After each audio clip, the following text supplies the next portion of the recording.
Hola chicos, ¿cómo están? Buenas noches. Nos encontramos una vez más para la última clase del curso de urbanización en México.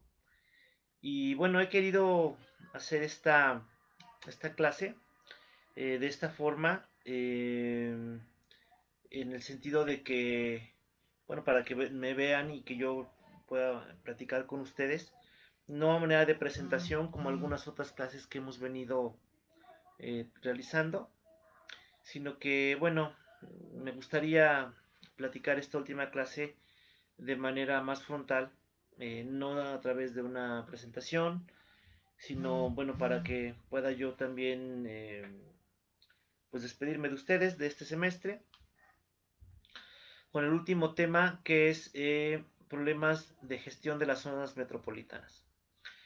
A lo largo de este curso, que ha sido atípico definitivamente, en el sentido de que, bueno, pues eh, derivado de diferentes situaciones en la facultad que hemos venido teniendo, perdón, como lo es eh, el paro que tuvimos también al principio de semestre, ahora con esta emergencia sanitaria que tenemos, derivado del tema de la pandemia de este virus que nos ha venido afectando a nivel mundial.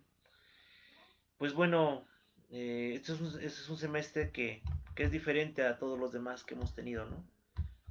Pero creo que tenemos que adaptarnos. Si algo nos caracteriza como país, como mexicanos, es de que nos tenemos tenido que adaptar a diferentes circunstancias a lo largo de nuestra historia. Y bueno, esta no es la excepción, ¿no? Esta no es la excepción, tenemos que seguir adelante, tenemos que seguir trabajando, tenemos que seguir eh, pues haciendo nuestras actividades en la medida de lo posible. Tenemos pues que continuar, ¿no? Este último tema termina y engloba la materia de urbanización en México, porque es una realidad que estamos viviendo hoy día, ¿no? Hoy día, como ustedes lo han visto, la realidad urbana en nuestro país y también a nivel mundial pasa por una situación de urbanización ya a nivel planetario, donde gran parte de la población mundial, obviamente también de México, pues tiene digamos, toda la población vive en un 60%, digámoslo en términos redondos, en números redondos, en ciudades, ¿no? Simplemente nuestro país desde los años 80, llegamos a la década del 80, con un país netamente urbano, como lo han podido ver, pues ya además del tema urbano, hay otro fenómeno muy importante que lo vimos en clases pasadas, que es el fenómeno metropolitano. El fenómeno metropolitano en nuestro país, que se empieza a gestar en los años 60 o 70, pues definitivamente nos trae diferentes retos, diferentes expectativas, diferentes situaciones que tenemos que digamos, solventar, ¿no? Nosotros ya vimos a lo largo del curso, inclusive de aquellas clases primeras que tuvimos presenciales, como desde la etapa precolombina, ¿no? Prehispánica, los antiguos digamos, mexicanos, ¿sí? Mesoamérica, se empezó a gestar las ciudades en torno a sus principales cosmologías religiosas, ¿no? Es decir, que las principales ciudades que tenemos prehispánicas, los vestigios que tenemos todavía de ellas, pues han sido, lo que tenemos de ellos es de que basan su urbanismo, basan la traza de sus templos, todo en el tema religioso y de la cosmología que ellos tenían. Después cuando viene digamos, la etapa de la conquista, 1521, con la caída de Tenochtitlán, y que inclusive decíamos que no necesariamente la caída de Tenochtitlán daba en automático, ¿no? Digamos,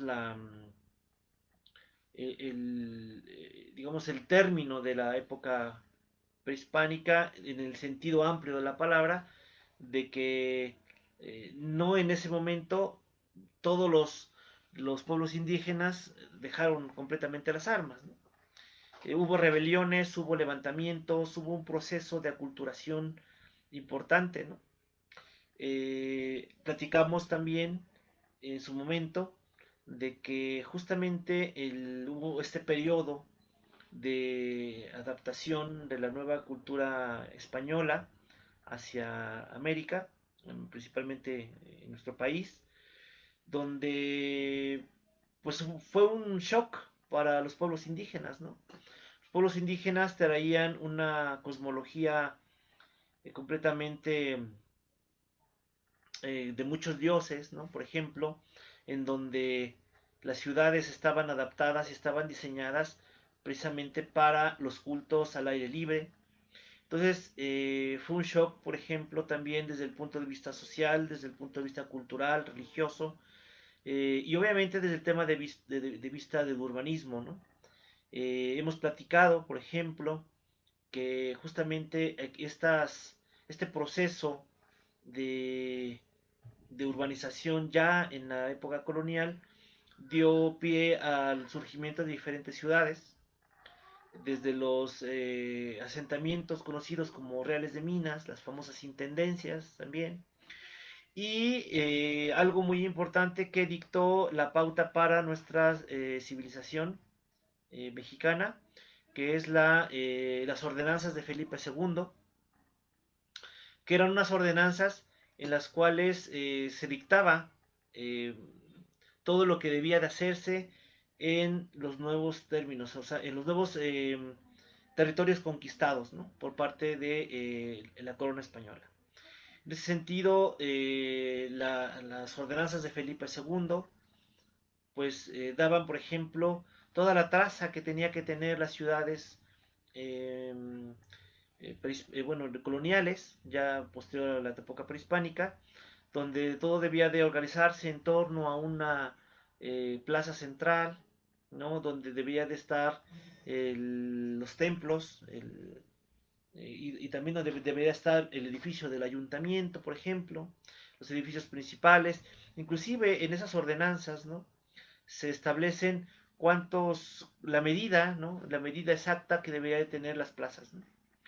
Si bien es cierto, son pocas las ciudades en México que que cumplen con esas características muy específicas que daban las ordenanzas de Felipe II. La mayoría de nuestras ciudades y pueblos que todavía tenemos en México se organizan en gran medida a través de este esquema de plaza central, donde se reúnen los poderes, el poder civil, el poder religioso, el poder legislativo, ¿no? Y muchas de ellas se dan a través de retículas ortogonales, ¿no? Que también fue una de las herencias que tenemos de la arquitectura y urbanismo español, ¿no? Después de 3 siglos de dominación española, donde hubo muchas ciudades importantes eh, en materia de comercio, en materia de minería, en materia de agricultura. Mismo Toluca, aquí tenemos si bien es cierto, Toluca no podemos decir que sea una ciudad netamente colonial como lo es, por ejemplo, Morelia, ¿no? Como otras ciudades, la misma Ciudad de México, ¿no?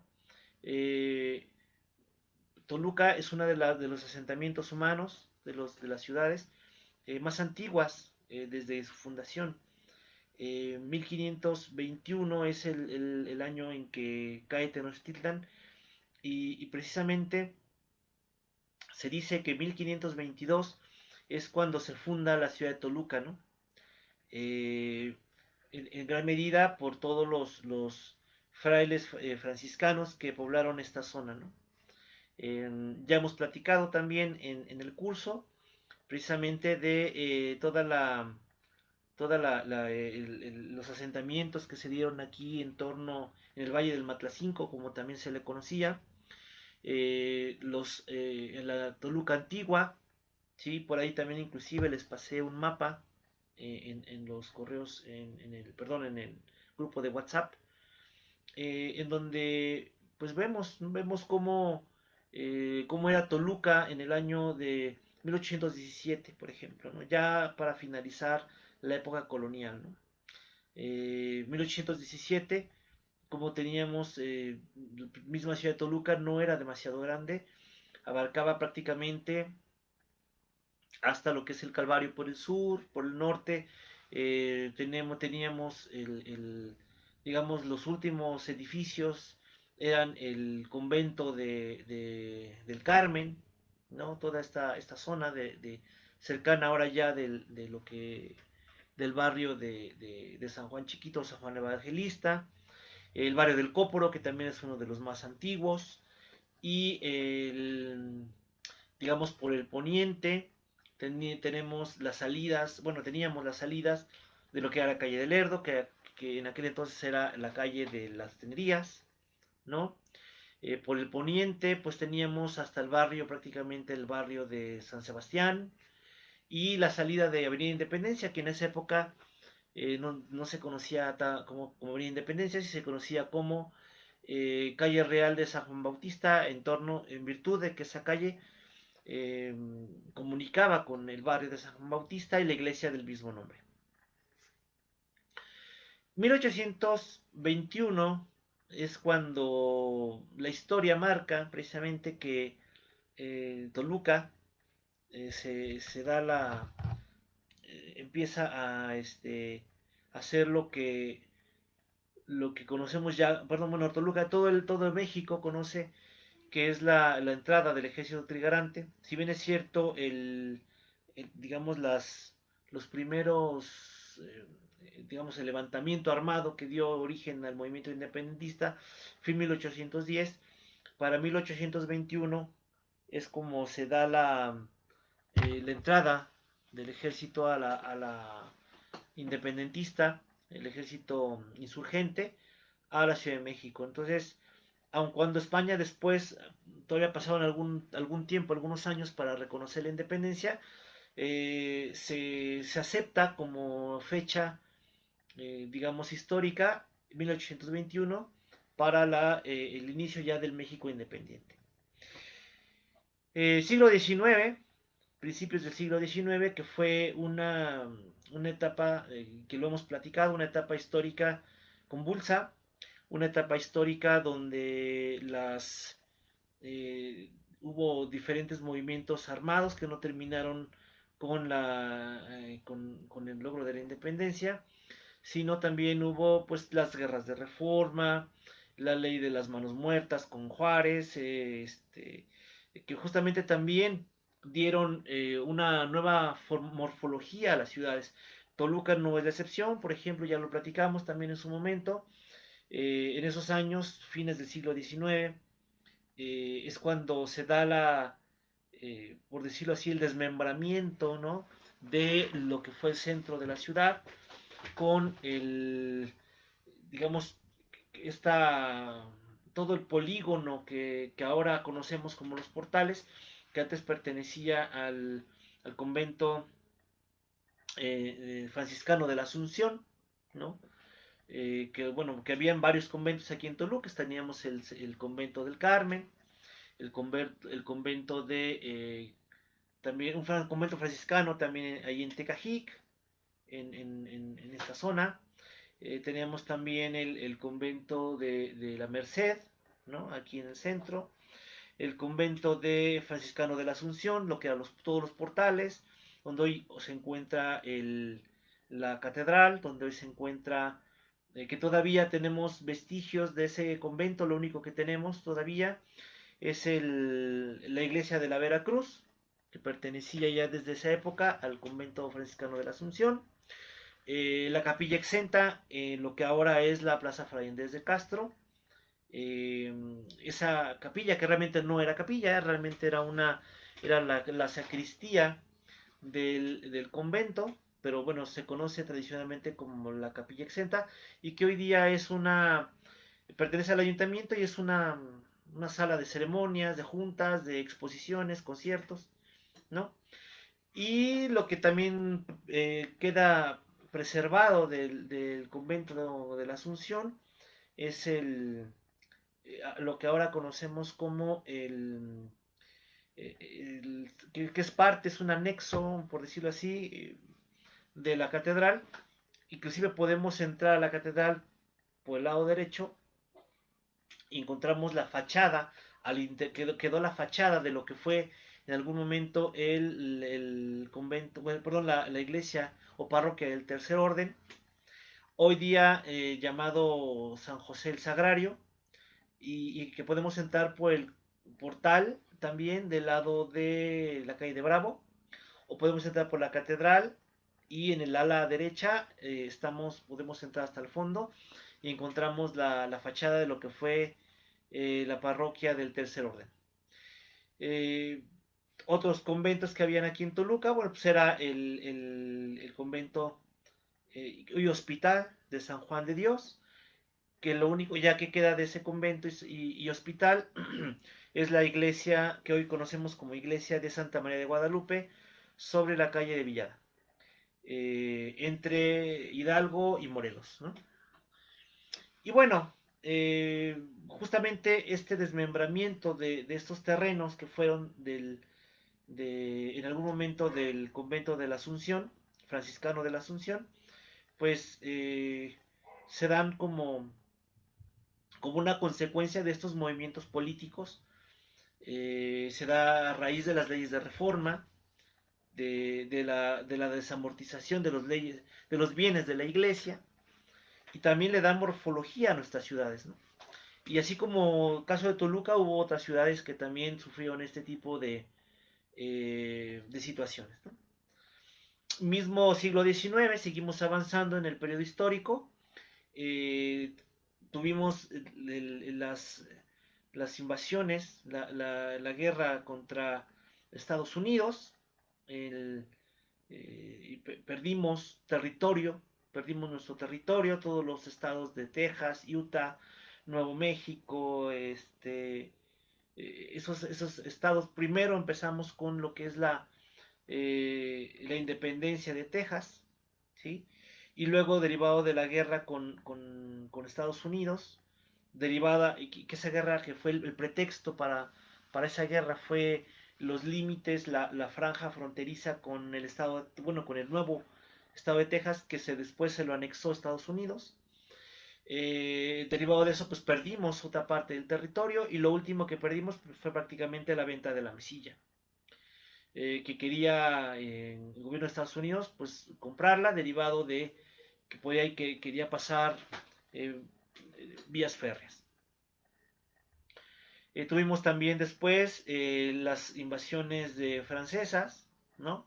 El Segundo Imperio con Maximiliano y Carlota, y bueno, y después la época porfirista, ¿no? Ya al final, cuando muere Benito Juárez y se dan diferentes movimientos sociales, políticos, y que llevan al poder a Porfirio Díaz más de 30 años, ¿no?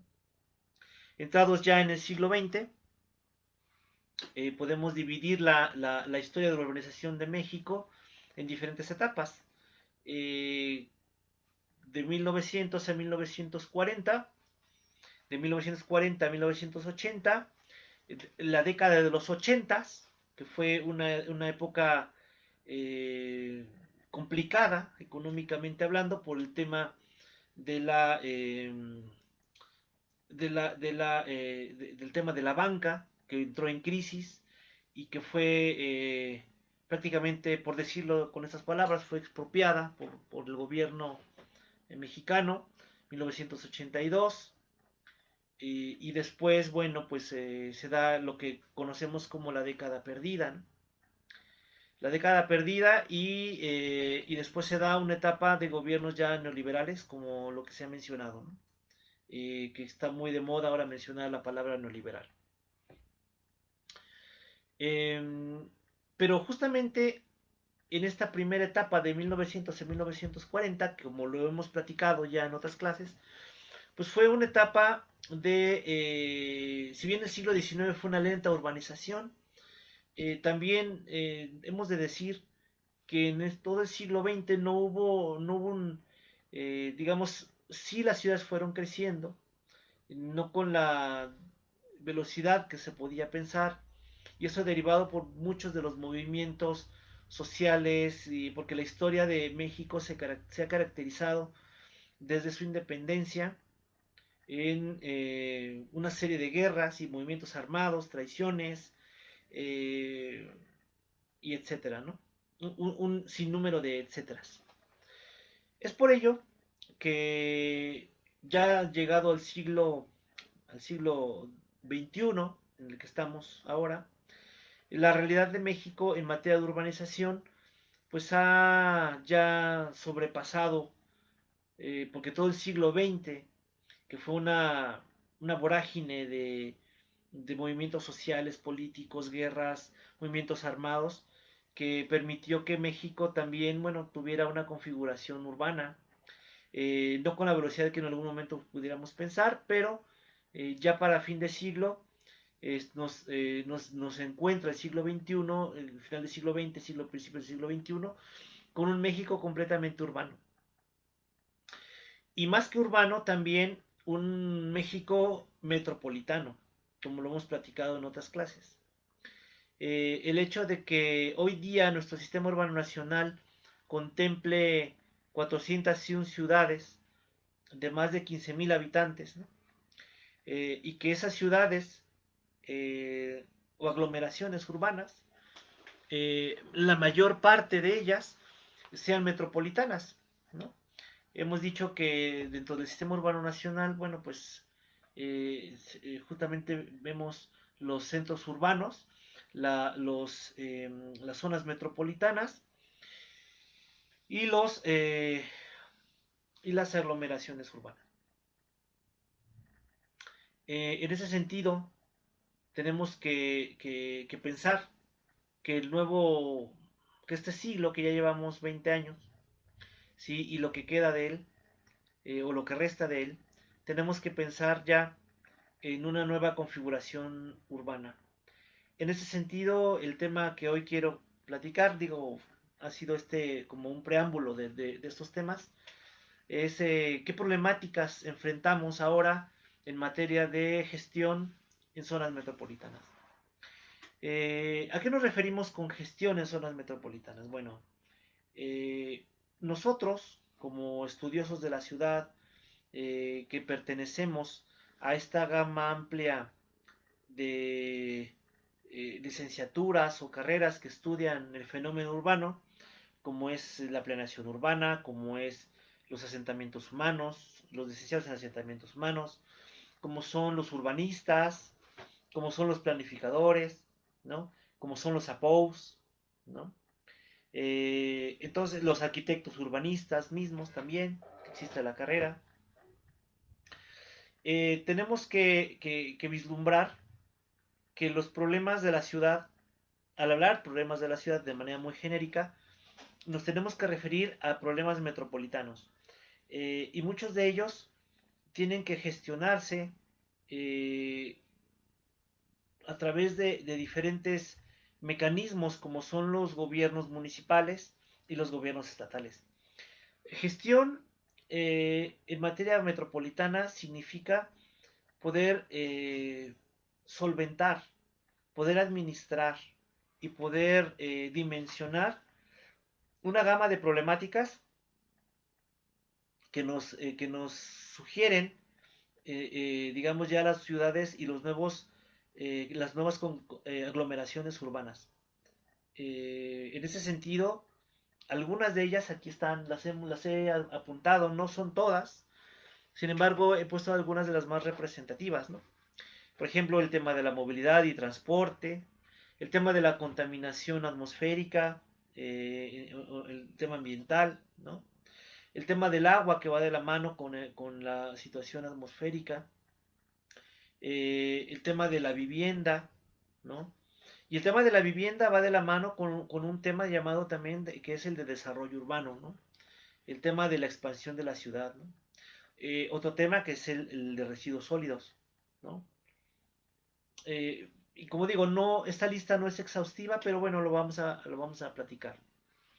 Entonces, gestión de la ciudad significa ponernos en el reto de poder establecer esos mecanismos para poder administrar todos estos problemas.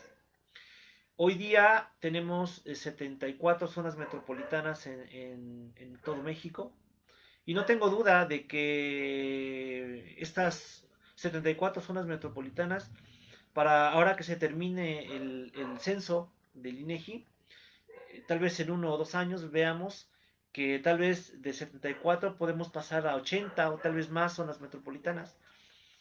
Porque, bueno, como lo hemos platicado en otras clases, derivado del crecimiento urbano, derivado de los cambios de funcionalidad entre los municipios, en aquellos municipios centrales, en municipios exteriores de las zonas metropolitanas, pues con base en eso y los criterios que establece la SEDATU, el CONAPO y el INEGI, misma Secretaría de Gobernación, pues podemos encontrarnos con que en este nuevo recuento, en este nuevo censo, han cambiado la configuración urbana del país, ¿no? Entonces, como nos damos cuenta, la situación y el fenómeno metropolitano va cambiando a pasos agigantados. Vamos a ver, bueno, voy a englobar dos temas, que es el tema movilidad y transporte, como uno de los principales retos de gestión en materia metropolitana. Cuando nosotros hablamos de movilidad y transporte en la ciudad, nosotros nos referimos a todo el fenómeno o parte de ese fenómeno que llamado como dinámica urbana, que no es, la dinámica urbana es como todos los movimientos, interacciones, expansiones que se dan dentro de la ciudad. Y no nada más nos referimos de movimientos de personas, sino movimientos en materia de información, en materia de expansión de la ciudad, en materia de residuos, en materia, bueno, es una dinámica general, ¿no? Por eso decimos que el transporte y la movilidad, que son prácticamente, van de la mano, no podemos verlos como un problema únicamente de un gobierno municipal o de una localidad en particular. Por ejemplo, aquí en la zona metropolitana de Toluca somos 16 municipios, Toluca más 15 municipios, y hemos visto cómo hay municipios centrales, municipios exteriores, y con criterios en bases geográficos y estadísticos, y un municipio exterior que es Tenango, que es con base en criterios de política y planeación urbana. No podemos decir que el transporte es un problema solamente de Toluca, o solamente de Calimaya, o solamente de Almoloya.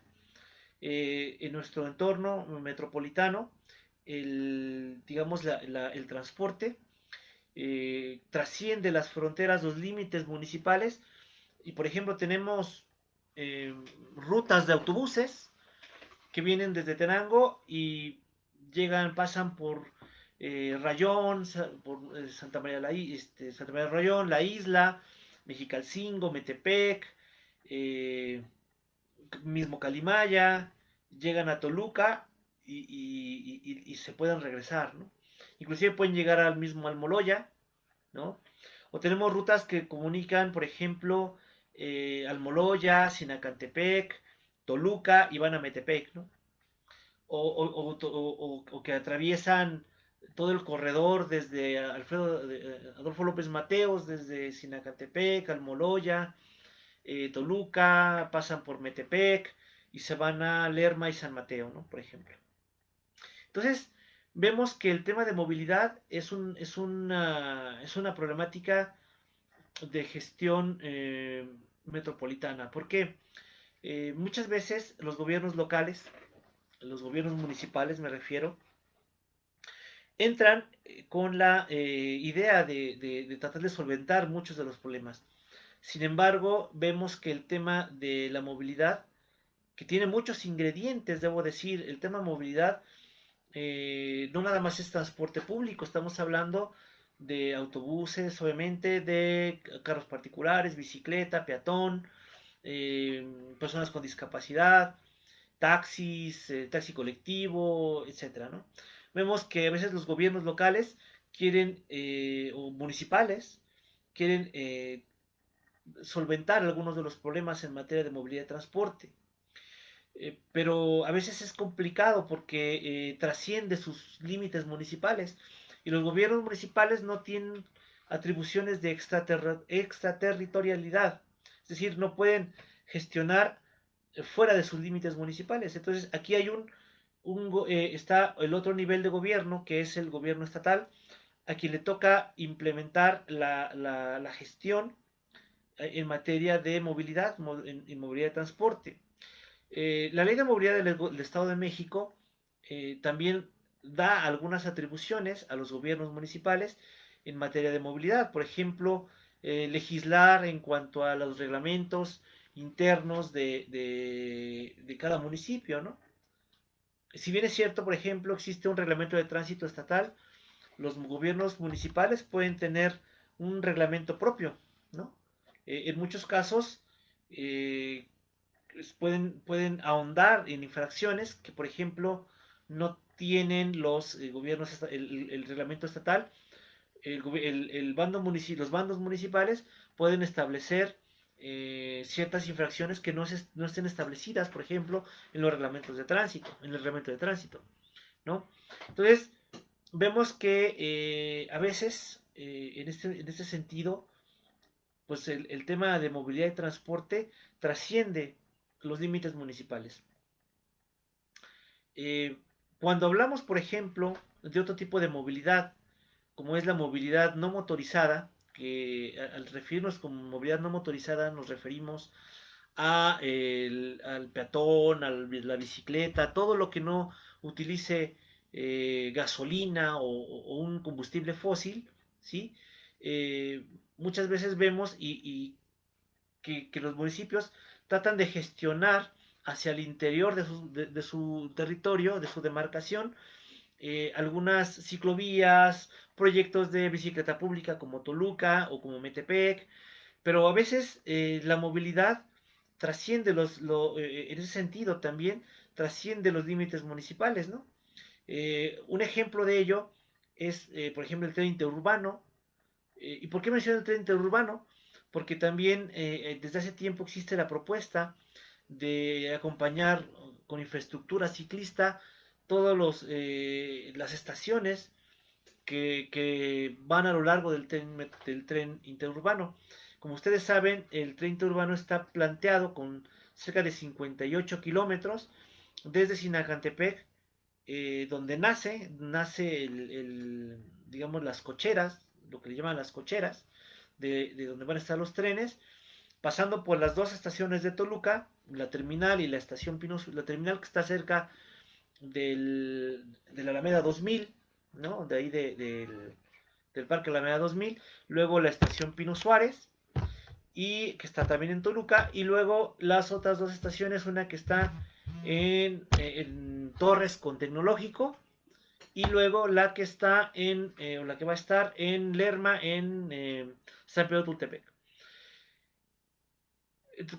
Está como conectado, entonces como vemos a lo largo de este eje, conecta diferentes municipios de la zona metropolitana y a veces no podemos hacer un plan que tras, perdón, no podemos, que un municipio no puede hacer un plan que trascienda su territorio.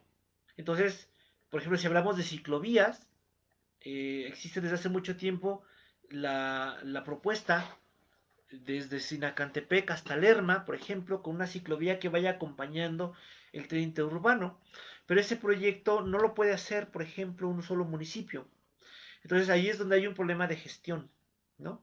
Un problema de gestión del tema movilidad. ¿Por qué? Porque si bien es cierto, Toluca tiene dos estaciones, pero Toluca no puede diseñar, por ejemplo, las estrategias solamente para dos estaciones. Tiene que haber un, un, una estrategia integral que una las cuatro estaciones de la zona metropolitana en materia del tren interurbano, por ejemplo, ¿no? Y es el mismo caso el de la contaminación. La contaminación atmosférica en nuestro valle es otro de los retos que tenemos que solventar. Eh, no es un secreto que Toluca ha sido ya en los últimos años, tal vez de unos 7 8 años para acá, de las primeras ciudades, de los primeros valles, zonas metropolitanas, en que haya emisión de partículas y de gases. ¿Qué son las partículas suspendidas? Bueno, las partículas suspendidas, que por ejemplo hace un año, en el mes de mayo del 2019, por primera vez en la zona metropolitana de Toluca tuvimos una contingencia ambiental, ¿no? Donde nosotros, y eso ya se venía advirtiendo desde hace 5 años, 6 años, porque cerca del 2013-2014, nosotros aquí en el Valle de Toluca ya teníamos un nivel de contaminación que triplicaba la, la norma técnica mexicana en materia de partículas suspendidas. ¿Qué son esas partículas suspendidas?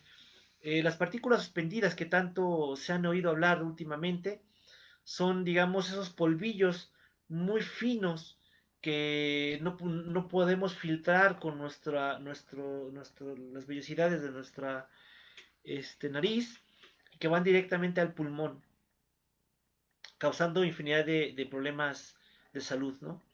Esos polvillos muy finos provienen de muchas fuentes, fuentes móviles, fuentes de área, fuentes fijas. Por ejemplo, aquí en el Valle de Toluca se hace mucha quema de pastizales, la zona norte del municipio. Si ustedes checan la red de monitoreo atmosférico, red automática de monitoreo atmosférico del Estado de México, la rama, así se llama rama, ustedes pueden buscarlo en el internet, rama Estado de México, y les pasa la liga directamente para que ustedes puedan monitorear todos los días cuál es la calidad de aire, ¿no? Hay diferentes contaminantes a nivel de la calidad de aire en nuestra zona metropolitana, ¿no? El ozono, por ejemplo, partículas suspendidas PM10, PM2.5, que significan 10 micrómetros, ¿no? Eh, que es algo muy, muy, muy pequeñito, ¿no? O 2.5, que es todavía más pequeño.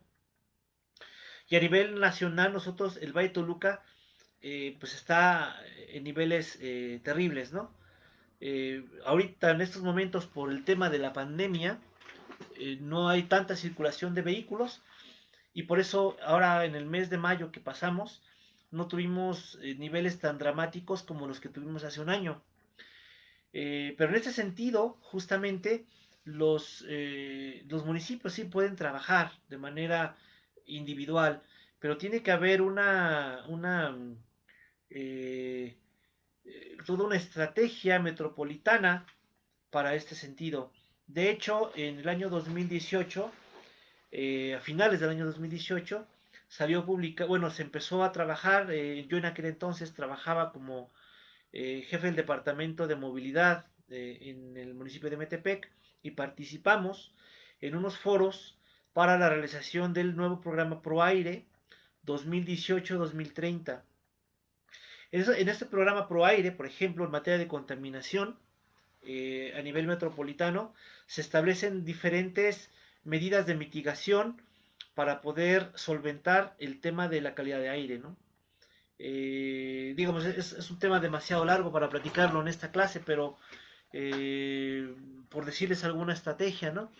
Se plantea la implementación de zonas de bajas emisiones en todos los municipios metropolitanos de las zonas que tenemos aquí en el Estado de México. En el Estado de México tenemos tres zonas metropolitanas. La del Valle de México, que abarca la Ciudad de México, por supuesto, y los municipios que están conurbados, ¿no? Esa es la primera zona metropolitana en importancia. Y tenemos también la del Valle de Toluca, por supuesto, y la de Santiago.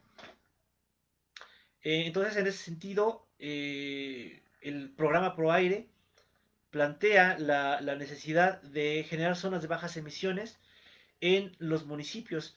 ¿Y qué es una zona de bajas emisiones? Bueno, pues una zona de bajas emisiones es polígonos dentro de las ciudades en donde vamos a tratar de restringir los, digamos, el acceso de los vehículos automotores, eh, que bueno, porque una de las problemáticas para el tema de movilidad, contaminación y transporte es la gran cantidad de vehículos que tenemos ya. El parque vehicular en el Estado de México es altísimo. Andamos cerca si hablamos de índices de motorización, estamos hablando de cerca de 400 vehículos por cada 1000 habitantes, ¿no? Que nosotros estamos arriba de la media nacional, 450 vehículos por cada 1000 habitantes. Eso significa que tenemos aquí en el Estado de México cerca de casi un vehículo cada 2 personas, ¿no? Un poco menos, pero es algo tremendo, ¿no? Eh, el Valle de Toluca, Metepec, son los que tienen más vehículos automotores, en gran medida porque hay mayor nivel adquisitivo, ¿no? Pero esta es una problemática en materia de contaminación y en materia de movilidad. Justamente por eso es la gestión de la movilidad en materia metropolitana es complicada solventarla, porque nosotros, y ustedes lo saben, en México tenemos organizados 3 niveles de gobierno: el gobierno federal, gobierno estatal y gobierno municipal.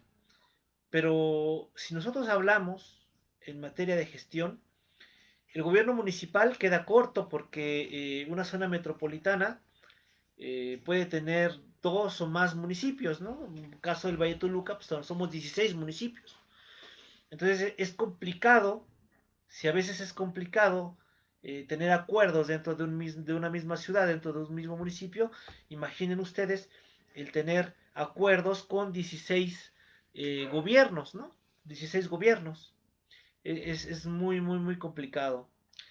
Otra es el tema, por ejemplo, del agua, que también es una situación ya preocupante y alarmante, porque ustedes saben que muchos de los municipios del Valle de Toluca subsistimos del famoso sistema Cutzamala, ¿no? Muchos de los que también dota a la Ciudad de México.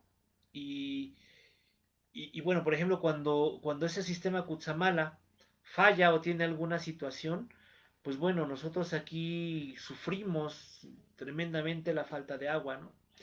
Eh, el agua es un bien ya muy escaso, porque cada año los niveles de la recarga de los acuíferos cada vez va disminuyendo cada año va disminuyendo los niveles de recarga de los acuíferos.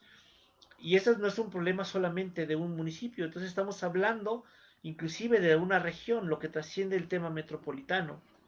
Entonces, las estrategias que se deben de implementar es a nivel metropolitano. Mencionaba yo los 3 niveles de gobierno porque es complicado tener acuerdos a nivel municipal, pero el siguiente nivel, que es el nivel estatal, tiene pues diferentes municipios a su cargo, ¿no? Por decirlo de esta manera, tiene todo el estado. Entonces no existe un nivel intermedio entre el estado y el municipio que podría ser el nivel metropolitano, ¿no? Yo por aquí apunté una, una palabra clave, o una frase clave que se llama gobernanza metropolitana, y entrecomillado una palabra que es el IMEPLAN. ¿A qué me refiero con gobernanza metropolitana? Bueno, tenemos también aquí el tema vivienda y residuos, no se nos olvida.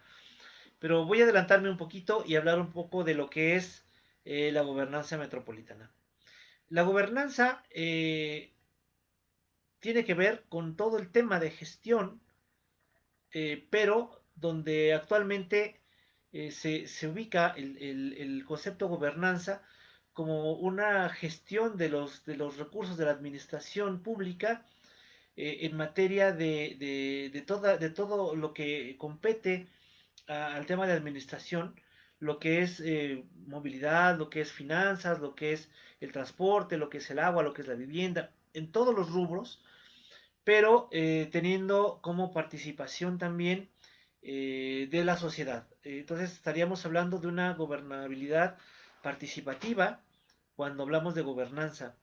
Pero también el tema de gobernanza pasa por quién toma decisiones en materia metropolitana, ¿no?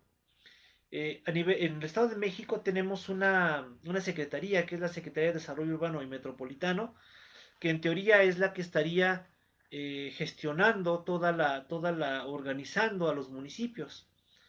Pero la verdad, sea dicha, es que eh, no es muy exitosa, ¿no? No es muy exitosa, no se concretan demasiado no se concretan los acuerdos metropolitanos. Entonces, existe eh, dentro de esta dependencia que es la Secretaría de Desarrollo Urbano y Metropolitano, existe una subsecretaría en tema metropolitano y diferentes direcciones. Pero por lo menos todo el año de 2019 que yo estaba trabajando, por ejemplo, en el municipio de Toluca, no llegamos a concretar acuerdos en materia metropolitana, ¿no? Y la agenda es demasiado amplia y existen los famosos fondos metropolitanos para financiar proyectos, pero es complicado llegar al acuerdo para tener digamos, estos proyectos, financiarlos con esos fondos, ¿no? Es demasiado burocrático, es demasiado tardado, es demasiado falto de, de llegar a acuerdos, ¿no? Y no se diga, por ejemplo, en el tema de residuos sólidos, en el tema de vivienda, que también platicamos un poco en la clase pasada, ¿no? Y bueno, y podemos ponerle diferentes temáticas, no es exhaustiva esta lista, es solamente un esbozo de algunos de los temas que tenemos que ver en materia metropolitana, pero bueno, la problemática está y existe. ¿Qué es un IMEPLAN? Yo aquí escribí la palabra IMEPLAN con signos de interrogación. Bueno, un IMEPLAN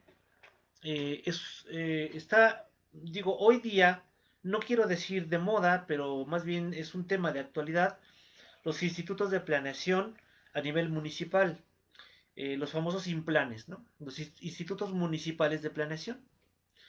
IMPLAN, no IMEPLAN, IMPLAN. Los institutos municipales de planeación son unos entes, digamos, no están todavía legislados, por ejemplo, en la normatividad del Estado de México. La ley orgánica municipal solo menciona algunas dependencias muy en particular, como pueden ser la tesorería, obras públicas, tal vez desarrollo urbano, pero, y bueno, y la ley orgánica municipal del Estado de México da amplia manga para que cada municipio, de acuerdo a su autonomía, pueda establecer las dependencias que considere convenientes para la organización de su municipio. Un IMPLAN o un Instituto Municipal de Planeación está enfocado a que todos los proyectos de impacto que se generen dentro del municipio puedan pasar por este instituto que teóricamente debe de estar constituido de profesionales del urbanismo, del desarrollo urbano, APOUS, por supuesto, geógrafos, eh, urbanistas, ambientalistas, para poder valorar y proyectar, planificar en su estricto sentido de la palabra, los rumbos de las obras que tendría que realizar los ayuntamientos. ¿Sí? En teoría, estos implanes deberían de ser, en la medida de lo posible, lo más ciudadanizados posibles. Es decir, que los directores de los implanes no los pusiera, digamos, los presidentes municipales en turno, porque al poner los presidentes municipales en turno, eh, el, obviamente se sujetarían a lo que el presidente municipal dictara, y a veces, por experiencia lo hemos dicho, lo hemos visto, perdón, que muchas veces las decisiones de los presidentes municipales no son las mejores, ¿no? Porque obviamente todas las decisiones en materia de obra o en materia de proyectos de impacto muchas veces son politizadas, ¿no? Y nosotros sabemos de que, bueno, nuestro sistema de gobierno está basado en un sistema de elecciones impulsadas por los partidos políticos, ¿no? Entonces, muchas veces vemos que cuando un partido político queda en el poder y para el ciclo siguiente cambia de color, e inclusive a veces siendo el mismo color, hay rivalidades entre los candidatos, entre los presidentes municipales, y no dan continuidad a proyectos, ¿no? O se olvidan de proyectos, y cada quien trata de inventar el nuevo gobierno, la nueva administración. Esta es la idea justamente de los implanes, ser organismos que puedan garantizar los rumbos de la gestión en materia de planeación de la ciudad, y en materia ambiental, por ejemplo, también de los municipios. Pero volvemos al mismo tema, al mismo problema, de que al ser un implan en materia municipal, muchas veces se dificulta la gestión de del tema metropolitano, de las zonas metropolitanas.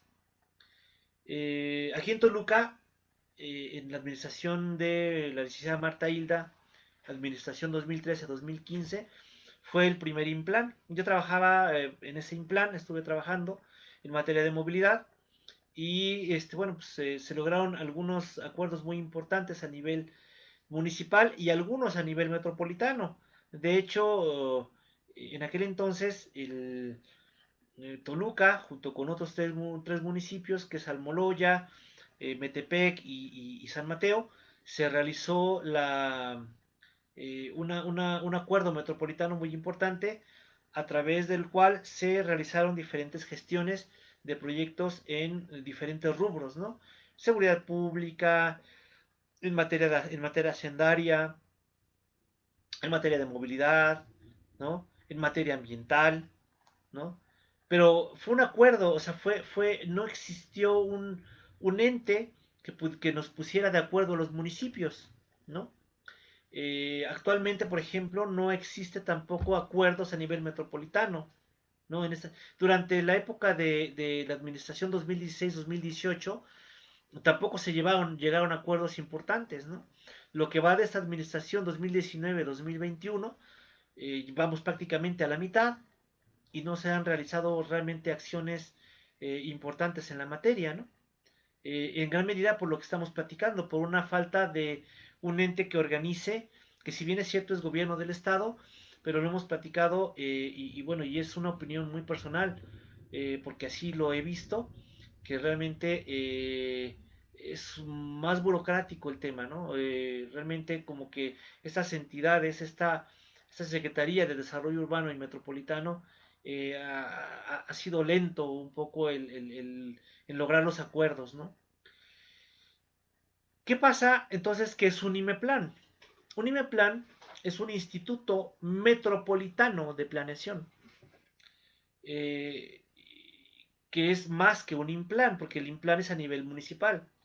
Entonces, yo lo puse así a manera de interrogación, como diciendo, en materia de gobernanza metropolitana, ¿requeriremos IMEPLANes en vez de IMPLANes? Yo creo que sí. Yo creo que sí, porque existe un caso muy icónico que podemos nosotros investigar, consultar, y es el caso, por ejemplo, del IMEPLAN de Guadalajara. En la zona metropolitana de Guadalajara, que igual, bueno, hay varios municipios que la integran, existe un ente llamado Instituto Metropolitano de Planeación. Y entonces este ente, que es un instituto, ¿sí? Que también está un poco en el limbo, porque esa es una parte de la problemática que tenemos, inclusive a nivel constitucional, porque a nivel constitucional solamente tenemos esos tres niveles de gobierno, ¿no? No tenemos un nivel intermedio, un gobierno intermedio, ¿no? Entonces, este IMEPLAN, que me parece una idea sensacional, porque puede tomar decisiones a nivel metropolitano, lo que muchas veces los gobiernos estatales tardan mucho en tomar esas decisiones, y los gobiernos municipales, es complicado generar los acuerdos a nivel metropolitano con sus pares municipales. Justamente este IMEPLAN es digamos, el ente que podría generar esta gestión metropolitana en todos esos rubros, y en todos los rubros que ustedes quieran, ¿no? Esos son los retos precisamente que el tema metropolitano nos pone en la balanza ahora para este nuevo siglo que ya llevamos 20 años, ¿no? Hoy más que nunca, porque el tema de la pandemia, el tema de esta emergencia sanitaria que estamos viviendo, nos genera una, unos retos adicionales a los que ya tenemos. Eh, todos los días se descubren cosas nuevas, ¿sí? Se descubren cosas que hace un mes no teníamos, inclusive la semana pasada no teníamos. Todos los días se van descubriendo cosas en torno a esta nueva enfermedad. Y menciono esta enfermedad porque también es un problema que tenemos que gestionar ahora en la nueva realidad, ¿no? En esta eh, llamada, entre comillas, nueva normalidad, ¿no? Hoy mismo estamos nosotros en un semáforo rojo en el que no podemos salir, estamos confinados en las casas, y cuando el semáforo vaya paulatinamente pasando a naranja, amarillo, y lleguemos a un supuesto semáforo verde, ¿sí?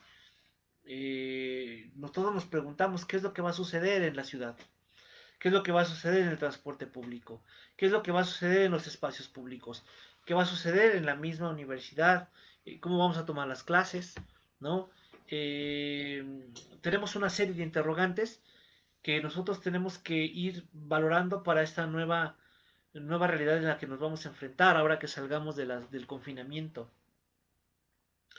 En ese sentido, por ejemplo, en el tema urbano, y si hablamos de la enfermedad, ¿sí? Se ha descubierto que justamente los mecanismos de transmisión, que digamos, el más activo es la convivencia diaria, ¿no? Cercana con las personas. Entonces, mucho de lo que se está recomendando hoy día es tener actividades que normalmente se realizaban en espacios cerrados, ¿sí? Ahora tenerlas al aire libre o en espacios ventilados. Eso implica pensar en una nueva urbanización y en una nueva manera de hacer ciudad, inclusive en una manera diferente de movernos, ¿no? Si hablamos de movilidad, ¿no? Hoy día están sacando, por ejemplo, los temas de las ciclovías emergentes, ¿no? En las ciudades, ¿no? ¿Por qué? Porque se tiene que revalorar ahora la forma en cómo tenemos que movernos, ¿no? Porque estudios también recientes han descubierto, por ejemplo, que el transporte público, el viajar cerca de media hora, 40 minutos en un vagón del metro de la Ciudad de México o en un autobús mismo, cuando no hay una buena ventilación y si hay una circulación de aire deficiente, es suficiente, por ejemplo, para que podamos enfermar y contagiarnos, ¿no? Contagiar y enfermarnos, quiero decir. Entonces, tenemos que repensar estos nuevos esquemas. Y esos nuevos esquemas de movilidad los tenemos que repensar no en nada más a nivel ciudad, a nivel sitio, sino los tenemos que pensar o repensar a nivel metropolitano. Y bueno, pues chicos, estas son algunas de las reflexiones que hoy con con esta plática, con esta clase, quería platicar con ustedes. Con el día de hoy terminamos, digamos, el ciclo de la materia de la urbanización en México. En la medida de lo posible, pues hemos tenido que hacer las clases de manera virtual a través de este medio que nos da esta red social, ¿no? El Facebook. Y bueno, pues ahí quedan las clases grabadas para que ustedes en el momento que ustedes quieran puedan volverlas a ver, puedan regresar el video inclusive. Y bueno, todos hubiéramos querido que las clases hubieran sido de manera presencial. El hecho de que estemos hoy yo frente a ustedes a través de este medio es porque, bueno, también no quería hacerlo la última clase por lo menos de manera tan impersonal, solamente a través de unas diapositivas o a través de alguna presentación, ¿no? Eh, Creo que que gran parte del proceso de enseñanza-aprendizaje es la retroalimentación también, cosa que por ejemplo, bueno, esta vez hemos carecido de ella, pero bueno, tal vez hubiéramos querido que fuera diferente, pero a veces es complicado, ¿no? En un grupo tan numeroso como el de nosotros, que somos 26 de ustedes, 26, 27 de ustedes, en el que es complicado a veces que todos nos conectáramos al mismo tiempo y en esas situaciones, ¿no? ¿Por qué? Porque a lo mejor a veces no todos tenemos la computadora o no todos tenemos el programa para poder descargarlo o simplemente no tenemos todos la disposición del internet, ¿no? Es por eso que, bueno, personalmente yo elegí que fuera por este medio, por el Facebook, porque, bueno, en algún momento dado todos pueden tener acceso al Facebook en algún momento del día o en algún momento, ¿no? Entonces eso va a permitirles también que puedan, si ustedes gustan, volver a repasar las clases, volver a tenerlas disponibles en el momento que ustedes quieran. Yo no las voy a borrar, van a quedar disponibles en mi perfil que he creado para este fin, ¿sí? Y bueno, el curso estaba planteado también para tener algunas actividades en clase, generar algunos mapas conceptuales y todo eso, que bueno, ya no tuvimos la oportunidad de hacerlo. Yo espero, chicos, y realmente así es mi deseo, yo así se los planteo, que nos volvamos a ver, nos volvamos a encontrar y que nos encontremos bien, que nos encontremos sin sin ninguna problemática. Hoy día es difícil inclusive el acercamiento con familiares, ¿no? Todos esperamos que esto pase lo más pronto posible y por ejemplo, hay veces que nosotros nos enteramos de personas cada vez más cercanas que se han contagiado o que inclusive han muerto, ¿no? Eh, yo deseo, chicos, de todo corazón que ustedes se encuentren muy bien, todas sus familias, sus seres queridos, los más cercanos, que esta situación nos encuentre y nos reencuentre a todos bien. Es complicado que nos podamos y nos tengamos que ver así. No sabemos cuánto tiempo más vamos a tener esta situación virtual. Hoy mismo no sabemos si el siguiente semestre lo iniciemos virtualmente o lo iniciemos presencialmente. Lo ideal es que retomemos las actividades en septiembre para el nuevo semestre ya de manera presencial. Pero no lo sabemos, todo depende de cómo se evolucione esta enfermedad y esta pandemia. Eh, no queda más que desearles lo mejor. Eh, he tratado de explicar los temas lo mejor posible. Ojalá que que haya quedado claro la mayoría de los temas. Les he pasado ya la mayoría de las presentaciones para que ustedes la tengan como un bagaje ya de archivos de la materia para para consulta posterior. Y no duden si tienen alguna pregunta, alguna situación que aclarar, pueden marcarme o pueden mandarme algún mensaje, inclusive marcarme por teléfono también puede ser, ¿por qué no? Y si está en mi posibilidad solventar esas dudas, por supuesto que lo haremos. Eh, ya nada más queda finalizar la evaluación. Yo espero nada más el día de mañana más tardar, 1 de julio, que puedan ustedes enviarme su examen casero. Y yo en estos días me abocaré ya a terminar de revisar todas las tareas, presentaciones, trabajos que me han mandado. Y en el lapso de los siguientes 5 días poder tener una revisión de la evaluación. Hasta entonces, chicos, que la pasen muy bien, síganse cuidando, no desistan, no, no, no se desesperen, no se angustien, porque a veces podemos tener el, digamos, la angustia de qué es lo que va a suceder. Eh, todos estamos esforzándonos para que esto pase pronto. Entonces, ánimo chicos y adelante. Esperemos vernos pronto.